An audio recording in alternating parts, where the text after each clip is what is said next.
sekarang kita udah ada di Sydney dan kita kedatangan tamu yang sangat istimewa, yaitu kakak-kakak PhD. Hai.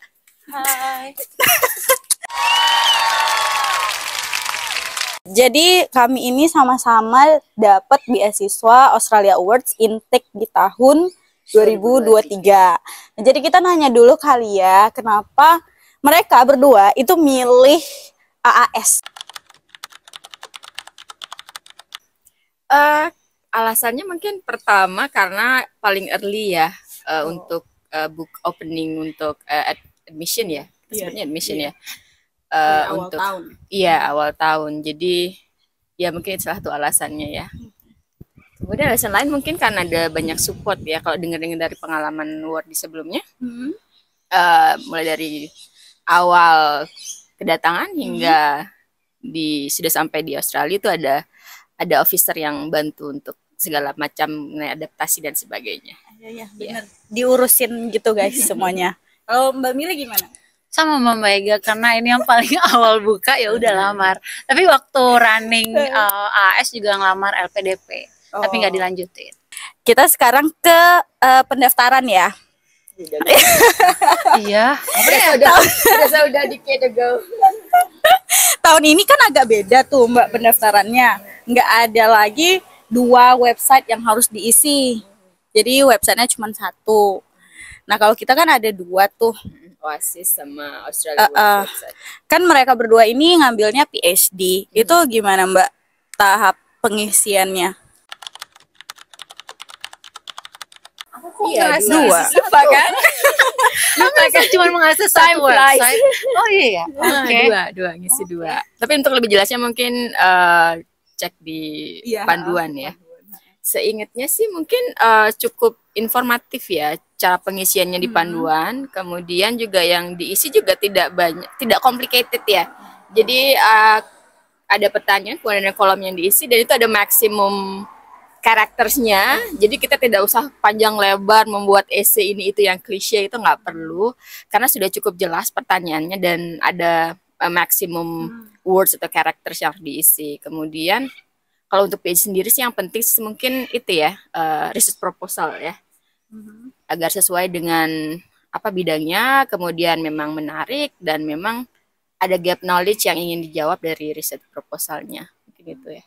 Mungkin Mbak Mili bisa menambah. Ya mungkin Mbak Mili bisa nambahin kayak bedanya apa sih master sama PhD gitu di dalam pengisian aplikasinya.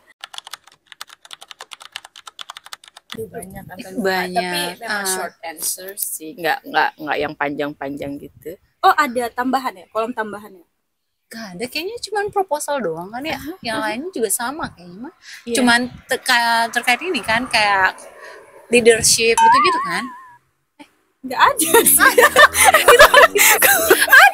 Yakin ya? Kayak nggak yakin. Mungkin boleh kita buka dulu ya. Tahun lalu itu kita ngisi apa ya? Kayaknya sih nggak ada ya. Ada yang experience kita disuruh Jadi kita ceritain. kayak ngisi real time banget ya, saat itu ditanya langsung dijawab. Iya. Gitu Nah, ya. tapi kalau aku nggak, kalau aku kopas semua pertanyaan, aku paste di ini di Word. Jadi diketik dulu jawabannya di sana, editing, baru nanti tinggal paste ke si website. Karena ada pengalaman siapa ya waktu itu aku lihat di YouTube. Terkadang websitenya suka error, terus apa yang sudah diketik tuh hilang. Jadi salah satu strateginya itu adalah bikin di Word, editing, di proofread, baru di kopas. Kalau aku sih gitu. Oke. Mungkin satu hal lagi yang penting terutama untuk yang PhD, kalau emang sudah kontak dengan supervisor itu perlu diinformasikan di aplikasinya. Di upload gitu berarti Pak? Ya, at least ada bukti bahwa ada komunikasi misalkan, atau kalaupun udah oke supervisornya, yaitu kalau ada bukti yang bisa diupload silahkan diupload. Iya, kalau PhD itu nggak harus ada LOA ya Mbak ya. Jadi yang penting itu udah pernah kontak supervisor, nanya dia buka lowongan untuk PhD, kalau dia bilang oke ya udah, itu udah bisa jadi apa namanya ambang batas untuk lulus administrasi. Oh. Nggak harus ada dapat LOA dulu. Berarti dua-duanya Mbak Ega dan Mbak Mili nggak punya LOA? Oh tentu tidak. Oke. Oke. Ini kan ngambil PhD di USyd ya. Tadi belum cerita, kalau Oh, master gimana ngisi kolom-kolomnya? Kalau master itu lebih singkat. Jadi dia cuma ada 4 pertanyaan itu doang. Kita ngomongin ada ke kamera, Iya, oke. guys. Ada orang di sana yang nonton. Cuman ada 4 pertanyaan itu aja. Terus sama biodata kita sih, biodata kayak pekerjaan, tempat tinggal gitu-gitu. Makanya Oke. agak lebih singkat sih sebenarnya. Apa tuh 4 pertanyaannya yang paling susah dijawab apa? Yang paling susah sih ke depannya ya, karena saya kan kebetulan pegawai swasta. Oh, kontribusi ya? Iya. Balik, oke. Kedepannya itu saya mau jadi apa? Ada nggak kontribusi untuk organisasi kamu ketika kamu balik? Makanya agak susah sebenarnya untuk karyawan swasta yang kembalinya belum tentu ke tempat dia bekerja. Ya. Nah, jadi apa tuh tipsnya, Saleha? Kok jadi nanya? Iya dong, kan tadi susah kan? Jadi apa tipsnya supaya bisa menjawab pertanyaan itu dan lolos gitu? Kalau menurut aku sih yang penting realistis ya guys ya. Kadang kita tuh terlalu muluk-muluk gitu sama apa yang mau kita capai. Jadi kadang-kadang kita mikirnya tuh terlalu ribet. Jadi nggak perlu bikin organisasi funding, charity nggak gitu ya? perlu sih, nggak perlu kayak kita tiba-tiba pengen jadi menteri. Nggak perlu, itu kan effortnya yang bukan kita bisa lakukan sendiri. Kita butuh support dari orang kan. Kita coba berpikir lebih sederhana deh. Oke. Mbak Ega apa isinya Mbak Ega? Iya, bahkan lupa ya ada pertanyaan itu ya. Tapi mungkin benar ya, jangan terlalu muluk-muluk, realistis aja, be yourself. Jadi apa rencanamu ke depan? Terutama PhD pasti tahu dong ya, kenapa ya ngapain sih susah-susah gitu lanjut studi PhD gitu ya, pasti ada alasannya. Mungkin ungkapkan alasannya kenapa secara realistis, just be yourself, jujur begitu, kayaknya itu udah terrefleksi ya pada jawabannya gitu. Kemarin berapa orang ya PhD yang intake tahun lalu? 13 ya. 16 bukan? Kita suka berbeda ya. Gimana sih? Berapa sih? Iya bukan sih 13 Iya kali, saya lupa. Atau mungkin yang 16 karena ada yang nggak berangkat bareng nggak sih? Karena ada yang yang 6 months ya, iya kayak. Maybe ya, sekitar itulah. Oke, jadi dari 13 mereka salah 2-nya ya guys ya. Jadi kan luar biasa banget ya itu. Aku nanya dulu deh, tips proposal gimana tuh? Mana nih tips proposal agar dilirik oleh yang menilai administrasi kita gitu, gimana? Kalau format sih nggak ada ya, nggak ada format khusus rasanya. Format nggak ada, berarti upload proposal? Rasanya sih nggak ada ya, nggak tahu kok ada ya.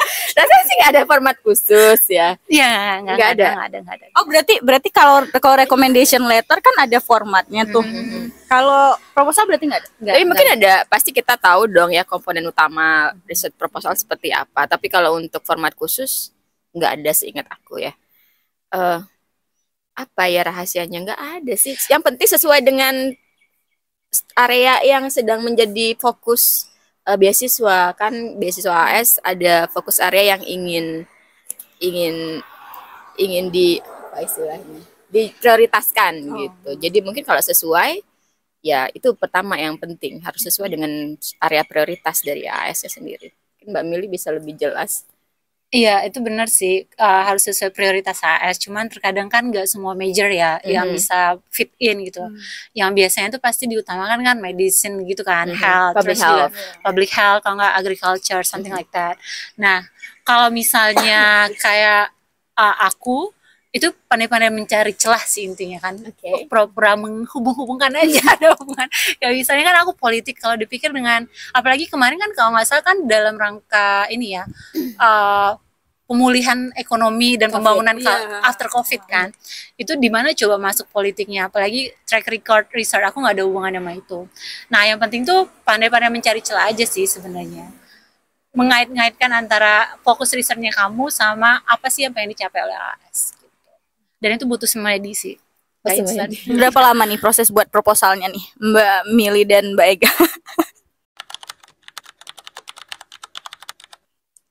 Mbak Mili dulu kayaknya. Tadi aku duluan terus. Gitu ya. Om Pimpa gimana? Iya Om Pimpa ya. Kalau aku lama sih, karena jadi beda sih. Kalau aku tuh maksudnya di tahun sebelumnya ikut beberapa program dikti untuk dosen. Itu ada kayak pendampingan proposal untuk dosen-dosen yang mau studi lanjut. Dan itu butuh waktu kira-kira 3 bulan kayak gitu. Oh berarti 3 bulan sebelumnya. Nggak terlalu lama juga sih sebenarnya untuk mempersiapkan proposal. Atau itu lama ya jatuhnya? Atau maksudnya dari mendapatkan ide sampai Iya. wow. Udah. Iya. Experience-nya udah ini ya. Sepak terjangnya udah bagus banget. Mbak Ega Gimana? Kalau aku sih karena memang fokus risetnya memang pengen di situ dari dulu ya. Karena kebetulan bidangnya cukup novel, menggunakan teknologi yang sebelumnya mungkin masih jarang digunakan di bidang public health-nya. Ya, untuk proposalnya sendiri sih mungkin sekitar sama mungkin ya. Cuman idenya dari jauh-jauh hari gitu. Mungkin udah tahunan idenya karena emang dari dulu kalau mau PhD maunya fieldnya itu gitu.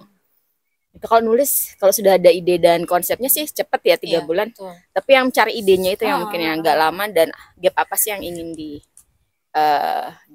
close gitu. Tapi ini kali ya, bukan berarti pas submit itu proposalnya itu udah harus perfect. Karena kan di tengah jalan bisa jadi proposalnya berubah ya Mbak Ega ya. Oh, berarti masih ada kemungkinan berubah ya? Iya, berubah. Yang penting ada dulu, bisa visible untuk dilakukan, nggak harus perfect intinya. Benar. Oke. Gitu guys ya. Soalnya kalau tips administrasi gimana nih menurut Mbak Mili dan Mbak Ega? Administrasi yang mana? Administrasi tahap 1 gitu loh, sebelum kita dapat pengumuman supaya kita lolos administrasi itu. Untuk PhD itu gimana? Apakah harus upload semua dokumen apa gitu, atau harus upload dokumen-dokumen mungkin prestasi dosen atau apa gitu? Gimana? Oh, aku ini pernah baca tuh blognya siapa ya, kan nggak tahu ya orang itu berlebihan atau enggak. Dia bilang tuh sesimpel penamaan file aja tuh harus sesuai dengan si ketentuan AAS. Jadi kayak misalnya nama depan underscore terus kayak birth certificate dan lain-lain, katanya itu ngaruh tapi nggak tahu ya. Nah aku berusaha mengikuti itu. Terus setelah itu nggak ada sih, jauh-jauh hari aja kalau aku ya nulisnya, karena kayak nulis satu pertanyaan itu kadang butuh 2 minggu dulu, terus baru ke pertanyaan berikutnya. Jadi jangan mepet-mepet. Karena temen aku yang barengan aku, dia mepet-mepet itu 3 hari sebelum deadline, websitenya udah down. Ya, sering sih websitenya down. Mbak Ega gimana? Aku udah lupa ya, to be honest. Tapi Mbak Ega ini yang pertama kan AAS? Iya. Tapi rasanya sih tidak ada yang rumit ya. Maksudnya rumit tuh menjawab pertanyaannya Mbak Ega. Pertanyaan di 4 pertanyaan itu ya? Nggak ada tips sih, wajar-wajar aja, maksudnya tidak ada. Aku ingat satu poin penting kalau buat PhD. Dulu itu kalau nggak salah tuh harus ada rekomendasi dari pembimbing master kan, tesis kan. Iya itu. Nah, dulu tuh aku sempat mau daftar karena teman-temanku banyak bilang kalau nggak rekomendasi dari pembimbing tesis itu nggak akan lulus. Sama. Tapi kayak waktu itu akhirnya mutusin ikut, ya udah iseng-iseng berbahadi aja. Ternyata bisa kok, nggak harus pembimbing S2, boleh pembimbing dosen S1 sama atasan ya. Yang penting bisa menilai kapasitas kita dalam meneliti sih rasanya. Kalau Mbak Mili dan Mbak Ega, recommendation letternya berapa orang? 1. Aku 1. Aku 2. Aku 1 aja. Aku 2 soalnya. Iya, aku 2. Iya. Oke, berarti enggak ini ya guys. Maksudnya recommendation letternya 1 atau 2 itu enggak menentukan juga ya. Ada requirements enggak sih buat 2 rekomendasi waktu itu? Enggak ada sih. Enggak ada ya. Bahkan recommendation letter kalau aku ya master itu adalah opsional. Kalau masukin lebih baik, kalau nggak masukin ya nggak apa-apa. Kalau itu cuma 1 sih. Aku ya itu jaga-jaga karena bukan pembimbing tesis. Iya. Tapi Mbak Ega pembimbing tesis? Bukan. That's why juga sama kasusnya sama kasusnya kita karena memang tertera pada panduan bahwa yang harus memberikan rekomendasi untuk S3 itu adalah pembimbing S2 gitu. Pembimbing S2, sementara aku S2-nya itu coursework, cuma ada capstone, jadi kayak mini tesis jenis gitulah. Dan memang udah lama S2-nya udah 6-7 tahun yang lalu, jadi memang sudah tidak kontak dengan pembimbing. Jadi sempat ragu juga sama kayak Mbak Mili, ya apakah nanti sia-sia ini atau enggak, tapi ya udah keep going, nothing tulus juga. Ya ternyata syukurnya lolos gitu ya. Alhamdulillah. Alhamdulillah.